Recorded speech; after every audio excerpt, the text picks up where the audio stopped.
৬৩তম অপারেশনে জন্য প্রস্তুতি নিচ্ছে ইরান।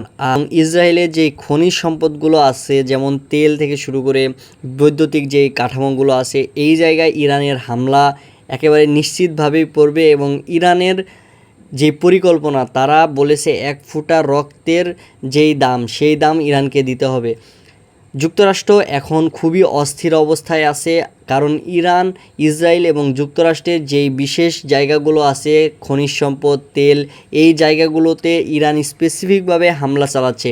এবং অলরেডি ৬৩তম যে হামলা তাদের পরিকল্পনা, এই প্রধানমন্ত্রী তিনি বলছেন যে ৬৩তম হামলা যে পরিকল্পনা, ওনাদের পুরো উদ্যোগটা নেওয়া হয়েছে, এখন যা শুধু সময়ের ব্যাপার। ইতিমধ্যে মধ্যপ্রাচ্যের মার্কিন ঘাঁটিগুলোতে যে পরিমাণ হামলা ইরান চালিয়েছে এবং আমেরিকার বুকে তীর দিয়ে বুঝিয়ে দিয়েছে যে ইরান কতটা শক্তিশালীভাবে এইখানে ঘুরে দাঁড়িয়েছে। এবং ইরান এটাও আমেরিকাকে হুঁশিয়ারি করেছে, ভবিষ্যতে যদি কখনো তেলিজ বা খনিজ পদার্থের উপরে বা ভবিষ্যতে কখনো ইরানের উপর যদি যুক্তরাষ্ট্র বা যে কোনো দেশ হামলা করে, সেই দেশকে ইরান একেবারে মাটির সাথে মিশিয়ে দিবে। এবং ইরান সেই লক্ষ্যে কাজ করতেছে।